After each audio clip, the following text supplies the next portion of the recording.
because Pakistan at the moment, most of all, needs stability. We need stability for economic progress. We need peace. And so for peace, we need to have a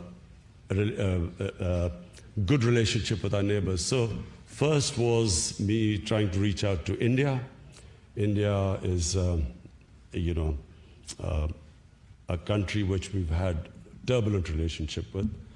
But unfortunately, because of one issue of Kashmir, whenever we have tried, whenever relationship has started to move in the right direction with India, some incident happens, and that's all related to Kashmir. We go back to square one.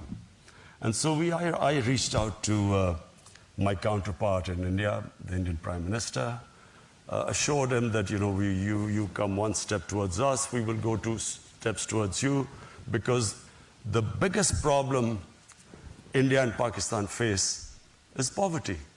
And the best way we can reduce poverty is if we start trading with each other. The next was Afghanistan. We again have had a difficult relationship with Afghanistan.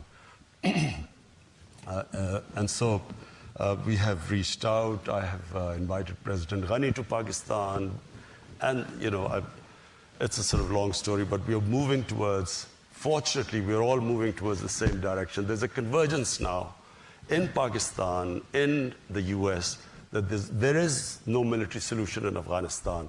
So we're all working towards the peace process.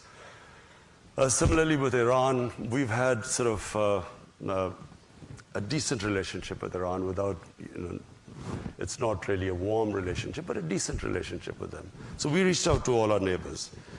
And the next is the US. US is a superpower.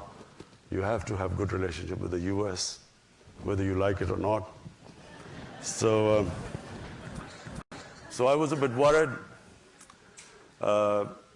when I was invited to meet President Trump. I've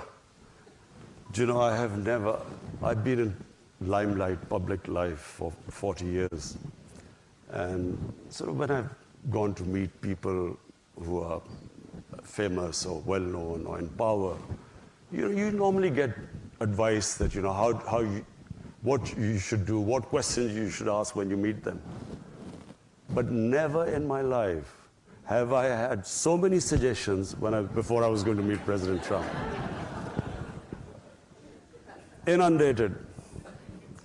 And I have to say that it was one of the most pleasant surprise, not just for me, for my delegation.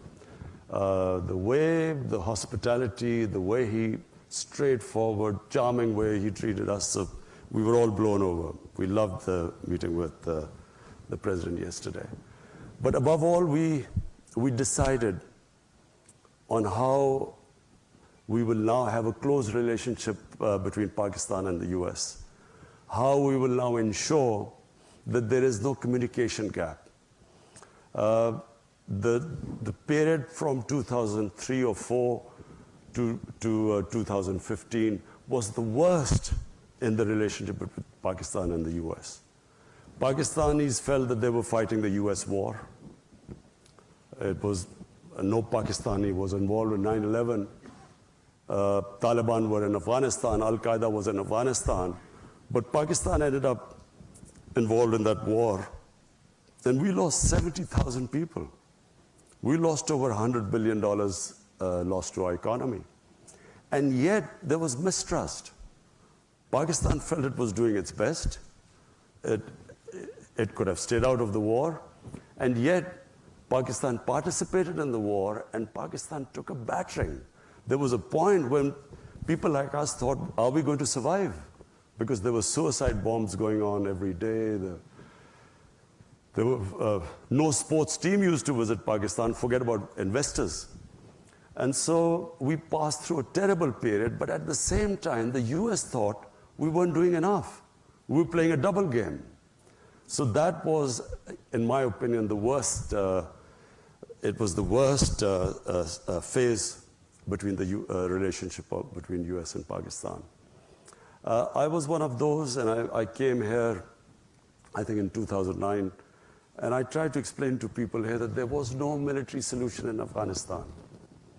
I met, then Democrats hadn't come into power, the elections hadn't happened just before President Obama won the elections. I tried to explain I had a meeting.